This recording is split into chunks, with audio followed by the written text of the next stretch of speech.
You're listening to the Wealthy Lawyer Podcast.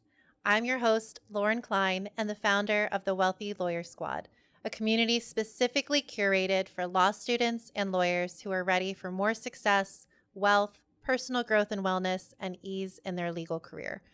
With the tools and strategies I teach in the squad and that I've implemented in my own career successfully, I want you to get ready to approach your legal career in a whole new way and live a life you never imagined.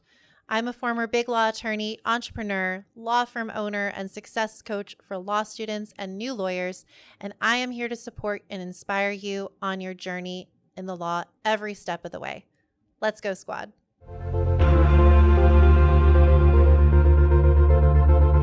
Welcome back to another episode of the Wealthy Lawyer Squad podcast. Before we dive into today's topic, which is really important and something that is very near and dear to my heart, we're going to talk about burnout and some of my own experiences with burnout and my tips for, first of all, hoping we don't have it. And then if it does happen or it starts to, creep up on us, ways that we can mitigate it and overcome it and also take a period of rest. But before we dive into that, I'm excited to announce that this episode is brought to you by Law Firm Sites. Law Firm Sites is not only owned by one of my dear friends, but they have been building custom websites and providing online marketing for law firms for over 23 years. They are great at what they do because it is all that they do. They are the experts. So if you are looking to expand the reach of your law firm or just improve your online presence, Law Firm Sites has the team to do it. Go to their website, lawfirmsites.com, or call 800-932-8242 and mention the Wealthy Lawyer Squad to receive 10% off of any of their website and or marketing packages. Definitely check them out if you're starting a law firm. If you have an existing law firm, they are fabulous. So without any further ado, let's dive in. Before we talk about burnout and kind of what it is and the things that we can do to avoid it, mitigate it, overcome it, I want to share a little bit about what I've been up to lately and kind of what I've been experiencing on my own in my personal life and in my career the past couple of weeks. So my family and I just got back from a really phenomenal trip. We went on an Alaskan cruise. So it was me, my husband, Andrew, our two little boys, Drew and Ben. It was my parents, my in-laws, and my brother-in-law, sister-in-law, and our little niece. And we just had the best time. Highly, highly recommend an Alaskan cruise. It was just cool to get to see all the scenery and everything, but still enjoy the ship. I grew up cruising, and that was like my main way of traveling when I was younger. And then when I became an adult, I kind of realized I like more true traveling, getting out into the city and really experiencing everything. But hands down, this was an incredible way to experience Alaska. So definitely recommend it.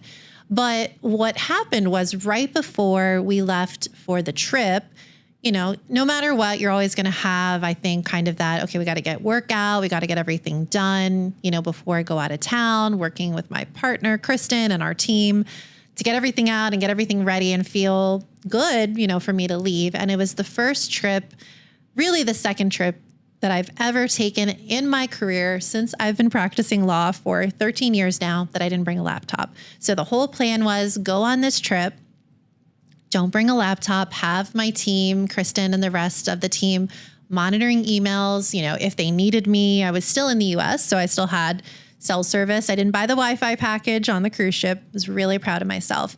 But that all was kind of going on. There was also personal stuff happening right before the trip, just some stuff with my kids and going to the doctor for Ben and just dealing with some things. And then also we were selling one of our investment properties. And that was really, I think, the biggest thing. It was a very difficult transaction. There was a lot of issues and things popping up and stuff happening. And I was spending 2-3 hours a day dealing with that on top of kids, law firm, coaching business, all the things, packing for a trip, all the things of life. And I went into the trip feeling burnt out. When I went on the trip then, when I left, got on the airplane, I felt fine. I relaxed. I enjoyed, we had a fabulous time. Felt like I was feeling pretty good. But for the first time in a while, as the trip wrapped up, I was dreading going back to real life. I was dreading going back to work. And I was like, wow, like I don't normally feel like this. Usually I feel like, man, I'm sad the trip is over, but I love my life and I'm ready to get back into the swing of things. I did not feel that way. I felt so tired. I felt so run down. And I think what happened was all that burnout that had kind of started to manifest itself in my body and in my emotions, it was just kind of laying dormant there, even though I rested on the trip and I worked out a bunch and we had a great time. And so I was thinking about what I wanted to talk about today. And I know that in law school, in law practice, burnout is so common. It's so common, and it's often, kind of made to seem like, wow, if you're really busy and you're tired and you're stressed out, then you're successful. And if you've been around this show long enough, you know that that is not, in my opinion, a great, measure of our success.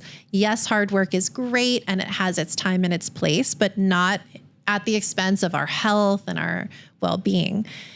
And so I wanted to talk about it today because maybe you've been in my shoes, maybe you're in my shoes right now, or maybe you're just starting law school, or you just have started your law practice and you're like, wow, that hasn't happened yet, but I don't want that to happen to me.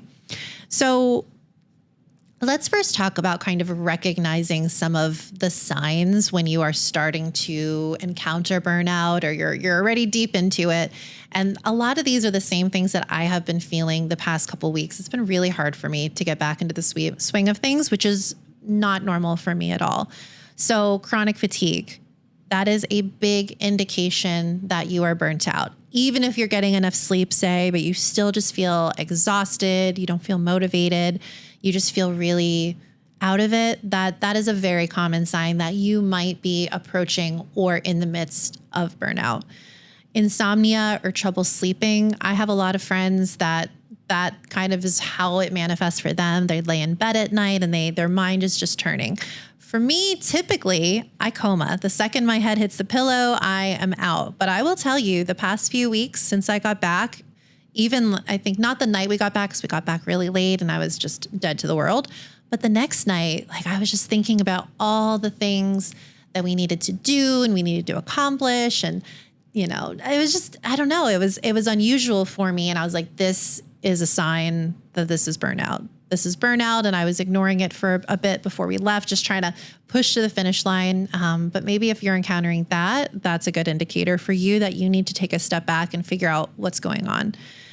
Increased irritability. I mean, if you talk to my husband, he'll probably attest that I have not been myself, the past few weeks. And the real estate transaction is still ongoing. There's still issues. And I feel like it's just made me in this funky, icky headspace that I'm not proud of and I don't love, but I'm human.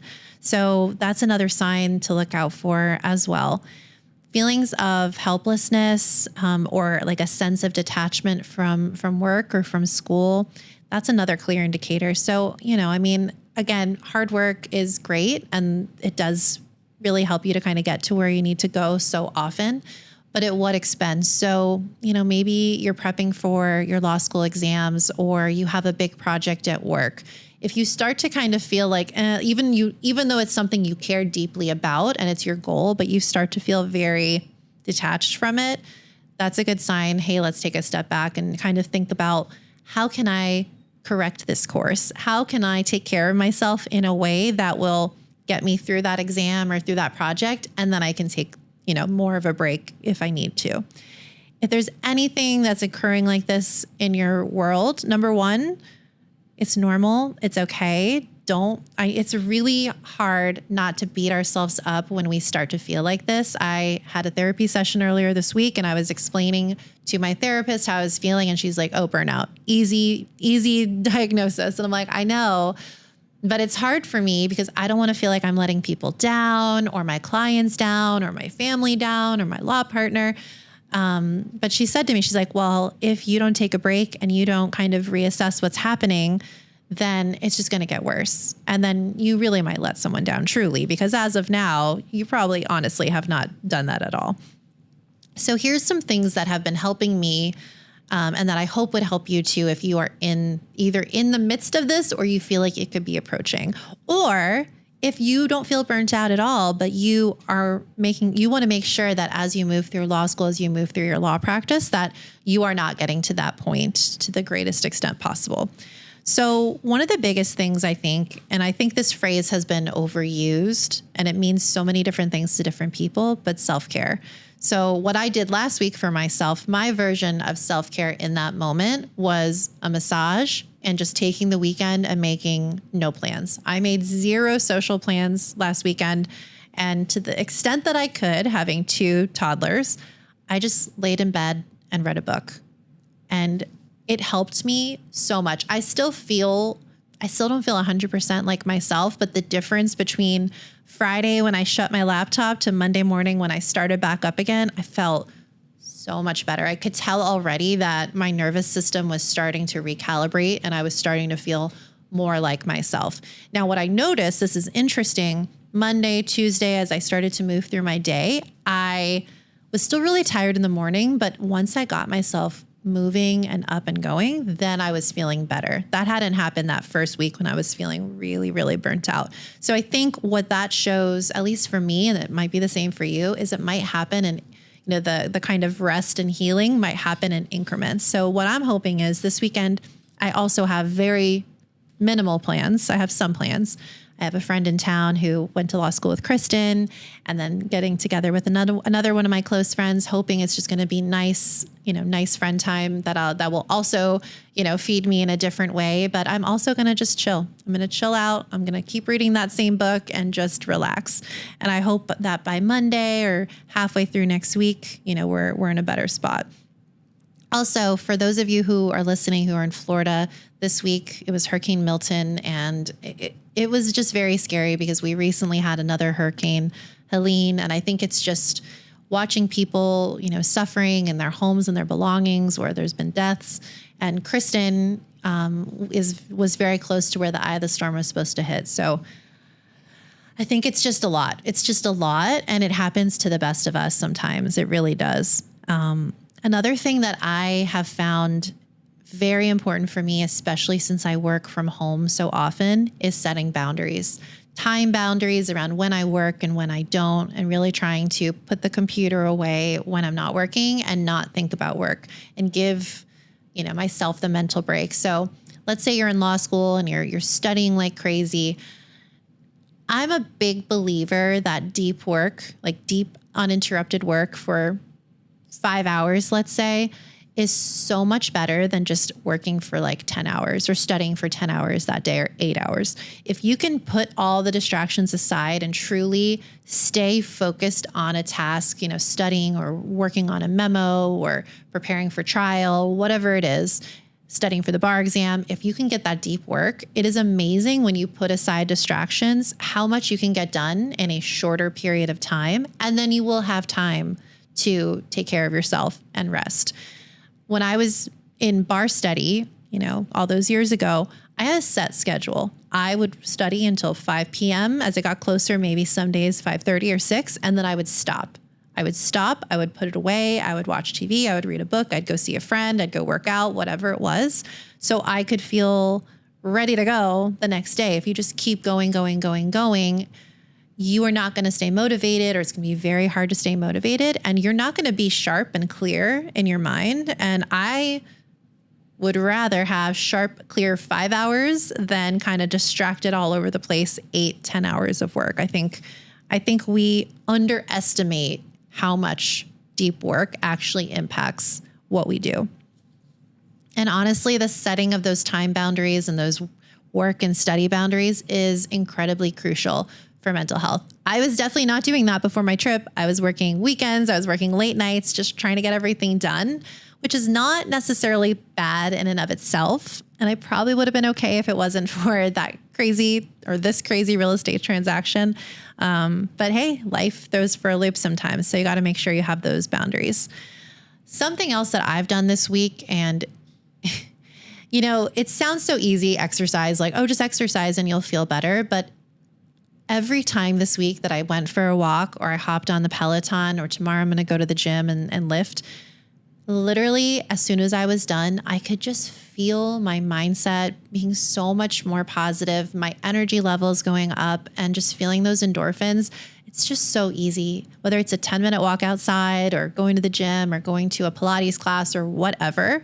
I think all of these things, I think the common theme is we often underestimate how crucial all of this is to being happy and having a healthy well-being and being successful at the same time and doing it while still feeling healthy. I think we underestimate how powerful these tools are.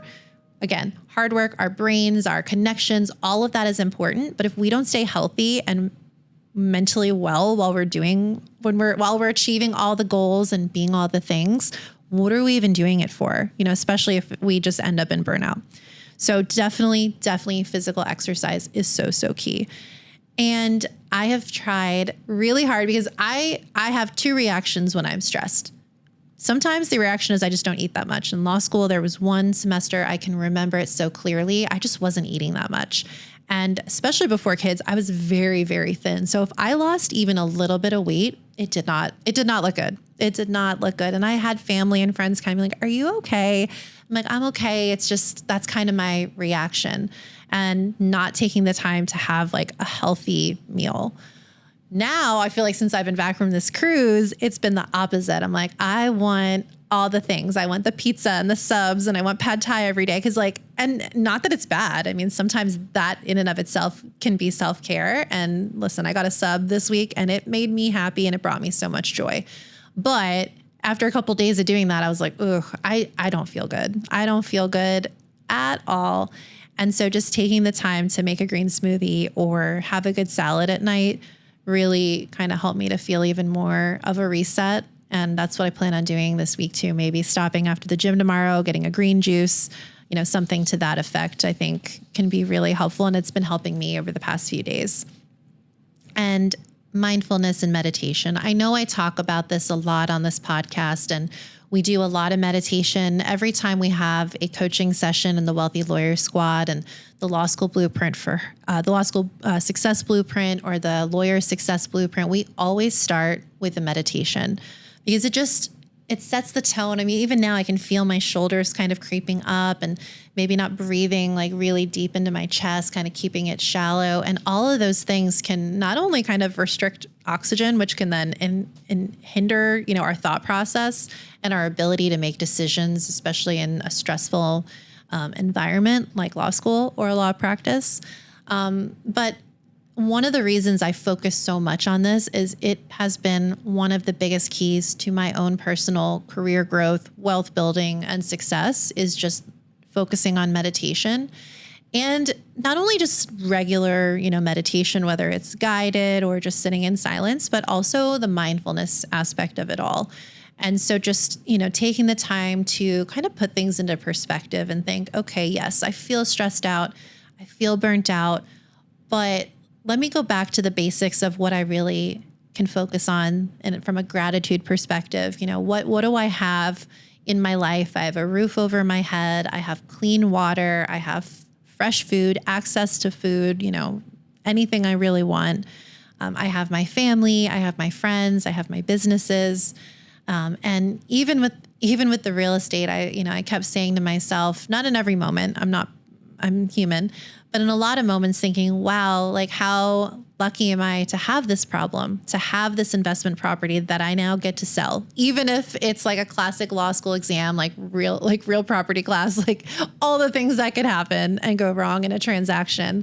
But how lucky am I to even have those problems? And just taking 2 minutes, 5 minutes, 20 minutes, just to kind of ground, get that nervous system kind of relaxed again and focused on what we really have, especially, living in first world countries. Like we not to say that our problems are real, but when you really think about it and you really get that perspective, I think it helps a lot. Even if you're sitting in a law school exam or class or the bar exam, or you're dealing with a partner or client who's, just a little, they're getting to you, taking that 5 minutes to step back and just think, okay, maybe this is not an ideal situation. Maybe this treatment is something that I'm going to decide is not for me, or I'm going to put boundaries with that individual client, boss, whoever it might be. But that perspective, I think, is so key in that gratitude piece, just to kind of put things back into, again, perspective, and knowing that no matter what is happening, there are amazing, incredible, good, positive things in our life that we can also focus on. I think another thing that I was not doing well before my trip is making sure that you're managing your time wisely. I think that one of the biggest things that I have learned and relearned is effective time management, making sure that I have a clear to-do list and that I am, figuring out exactly how I want that list to play out. Is it something that I'm doing? Is it something that I'm delegating? Is it something that I'm calendaring? So I would challenge you. There's a few different time management kind of theories out there, but I really think that the Eisenhower Matrix is a fascinating one. So if you've ever read The 7 Habits of Highly Effective People, talk about this in that book. And it's basically figuring out through each task that you have, is it urgent or is it important? So an urgent task is, say, you have a law school exam on X date. Studying and preparing and outlining and practicing for that exam is urgent. There might be important tasks along the way that you need to accomplish to get to that urgent task. So maybe it's, the first day of class or the first, beginning weeks, starting to get that outline in place. Maybe it's not quote unquote urgent at that point in time. So you calendar, every day after class, I'm going to spend X amount of time in the law library, making sure that I have that outline in place. Or maybe it's, in your law firm job and you have a billable hour requirement that every day at 5 o'clock, you stop what you're doing and you enter in your time for that day or whatever it might be. If it's urgent, then it's something that you're doing immediately. It's something that you need to accomplish in the now. So maybe, entering your time is important, not urgent. You need to push it back to 5:30 or 6 because the partner calls and says, I need an answer to this research issue now so I can prepare for a client meeting tomorrow. That is urgent. Or maybe you're in class and the professor says, I need this, I want you to do this research assignment for me by this date. That is urgent. Whatever it might be, figuring out urgent versus important. And then doing the urgent things, calendaring the important things. And then if there's something you can delegate, delegating. For me, I have decided in my life that laundry is not something that I do. I have delegated that. Cleaning my house is not something that I do. I have delegated that, and I'm fortunate enough to do so. Because those are things that I could do, but I don't need to be the one who is doing them in order for them to get done well. In fact, they get done better than if I did them to begin with. And then there's a fourth category where it's not urgent or important and it doesn't need to happen at all. And it's just something you can push right off of your desk or your calendar and delete it. Learning to say no to commitments, to events, to even things in law school. If someone asks you to do something and it doesn't fit within your goals, just saying no to it. It can be so important. And then once you've kind of figured out the urgent versus the important, figuring out what the goal is and then breaking that into smaller steps is so important. So when we have a project and we're working with, say, a high net worth client and we're going to do their basic estate planning and they're more complex and we need to get valuations for businesses and we need to connect with their CPA and their financial advisor, having a step-by-step plan, knowing who on the team is doing each step and then implementing that plan. And I've done a lot of different planners over the years. Right now I use Clever Fox and I really like it. That in our Google Calendar is like a lifesaver, and setting reminders for myself sometimes as well has been amazing. Whatever works for you, paper, digital, and getting it in place, because once it's out of your mind and on the calendar or on paper, on your to-do list, it's amazing how much that mental energy will stop draining you. Because if we just spin out, I have to do this and this and this, and we don't write it down, it's still lingering and taking up space in our brains that we could otherwise use for rest, reading, making important decisions, things of that nature. Also, seeking support. I think that's one of the biggest things. So talking to your friends and family, a therapist, a coach, joining the Wealthy Lawyer Squad, whatever it is that fits your comfort level and the support that you need. because we can't do this alone. We can't do life alone. We can't do law and law school alone, or we shouldn't at least. And I feel like so many times over the years, I've just tried to kind of do it on my own and white knuckle, but we don't have to do it that way. There's so many options out there, even just sitting for coffee with a friend, maybe who isn't in law school or isn't a lawyer, and just talking, venting, or talking about something else entirely different, or talking about something that excites you, and just not being afraid to reach out for help. I know in prior episodes, I've given resources. If you're in law school, so often your law school will have an on-campus therapist, or they will have resources that they can give to you. And remember, I know there is such a stigma around therapy, and that's why I talk so much about the fact that I have a therapist, because it really shouldn't be. I consider it like the gym, but for my brain. I consider it like something that I do that's on my calendar that is a commitment to myself, so I can stay mentally strong and run a law firm and be a mom and do all the other things, that I'm doing, and be strong for, my coaching clients as well in the Wealthy Lawyer Squad. And truly just finding, mentors and support within the law school environment. I'm always here. If there's anything that you need, please don't ever hesitate to reach out. I really want to be a resource, whether you're in the squad or not, to make sure that you are enjoying your career, you're feeling supported, and you don't feel alone out there, just kind of on an island. And then I think the last thing, and that this is for me where reading always comes in, just focusing on whatever makes you feel good, makes you feel strong and healthy, and whatever you feel passionate about. I could read all day, every day. So for me, it relaxes me. It takes me to kind of another world for a little bit. And it really is my passion, and it makes me feel so good. Also, I just had lunch, with a referral partner, and we talked about our usual stuff. I talked about Flourish and Wealthy Lawyer Squad, and he talked about his business and the insurance industry. But then we started talking about building businesses. And I made a comment that I love building businesses and I could just do it all day long. And he's like, I do too. I'm actually starting this new business with some friends. And he was explaining it to me. And you could just tell, like, we kind of shifted from our normal, like, spiel about, our jobs and our businesses and what we do into like, oh, wow, that's so cool. And he was explaining, everything to me and his business partners. And you could just see us like kind of like leaning forward, like, oh, wow, that's so awesome.